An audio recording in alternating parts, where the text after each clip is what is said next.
All right, good morning MNS aspirants. तो आज हम सबको पता है कि एमएनएस जो है वो नीट के थ्रू होगा।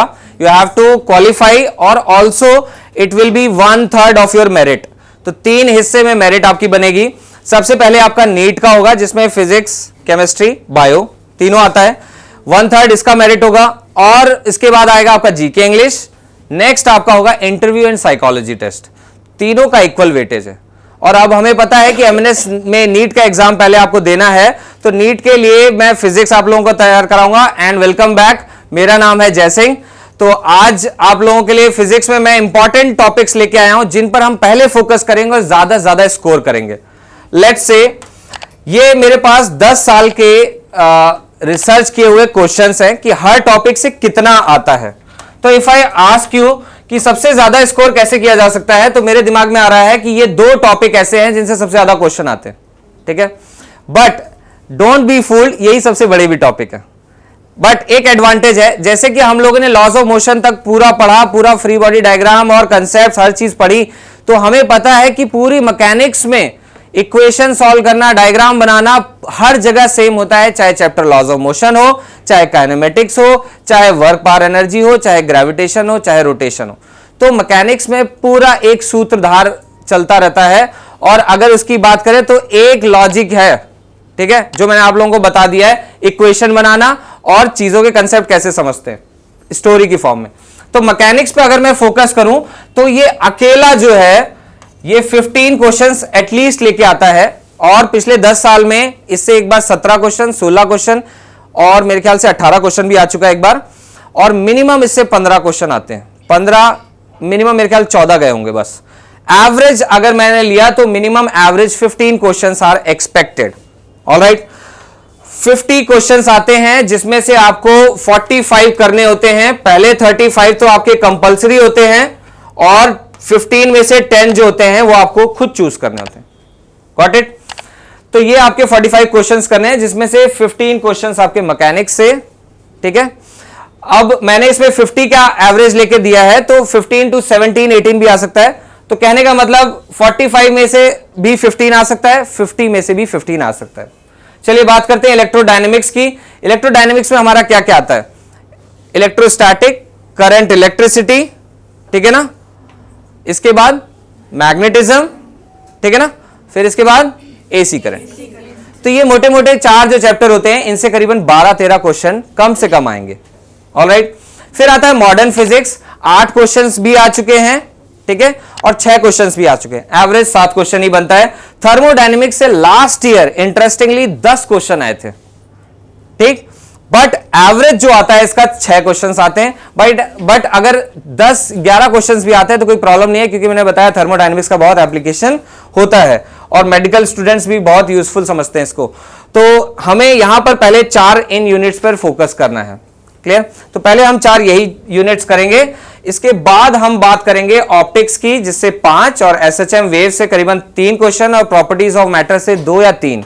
अगर इससे 3 आ गए तो ऑप्टिक्स से 4 ही क्वेश्चन आएंगे। ठीक है, तो इस तरीके से हमारे पास चैप्टर्स हैं।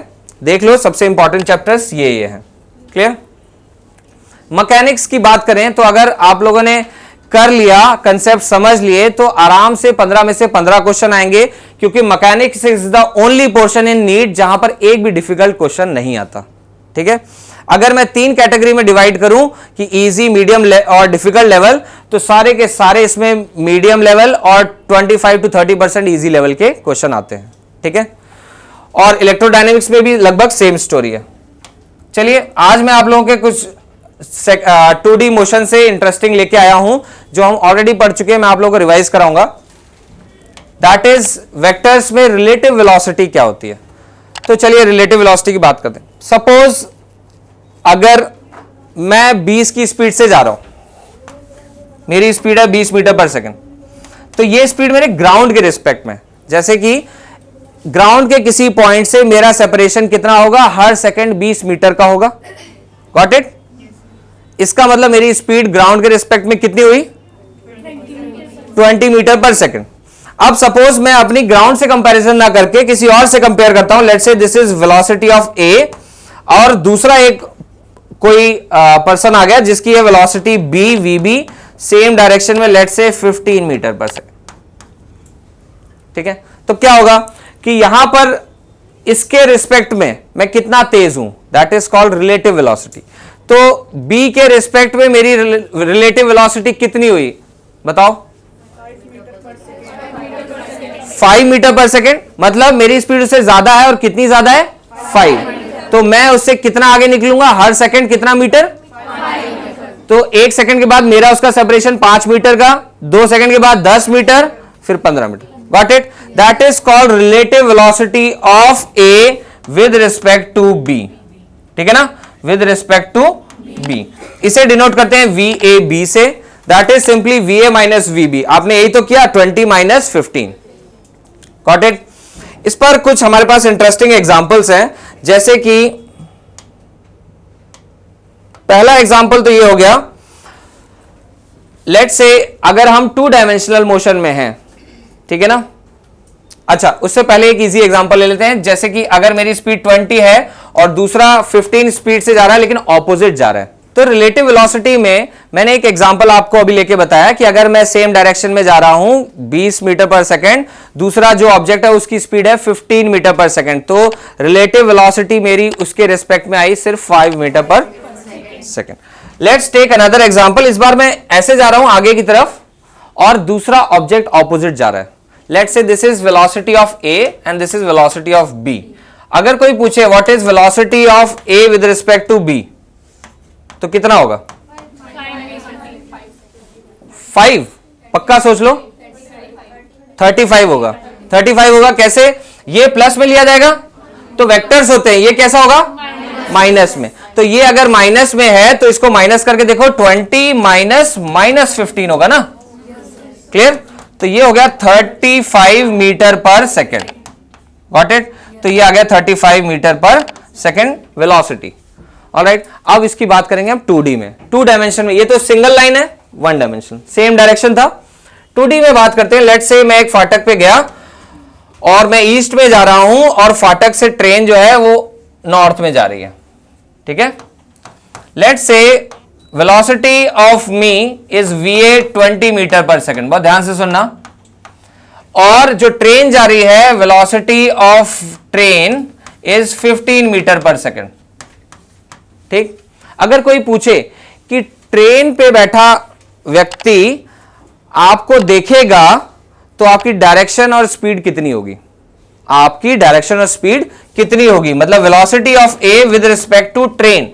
ट्रेन पे बैठा व्यक्ति आपको जब देखेगा तो आपकी रिलेटिव वेलोसिटी निकालेगा। ठीक है, आपकी रिलेटिव वेलोसिटी कैसे निकालेगा? हम बेसिकली क्या करते हैं, जो जिसके रिस्पेक्ट में फाइंड करते हैं उसका क्या कर देते हैं? माइनस वेक्टर ऐड कर देते हैं। बात समझ में आई? माइनस वेक्टर ऐड कर देते हैं। तो मैं वही चीज यहां पर करूंगा कि मेरे को निकालना है ट्रेन के रिस्पेक्ट में, तो ट्रेन का माइनस वेक्टर लेके आओ। ट्रेन का माइनस वेक्टर कहां बनेगा? अगर वेलोसिटी ऊपर है तो माइनस वेक्टर कहां होगा? तो माइनस VT बनाया मैंने, ये डाउनवर्ड। ठीक है, ये बनाया मैंने माइनस VT। अब क्या करूं मैं? VA और VT को क्या करूं? मतलब VA और माइनस VT को क्या करूं?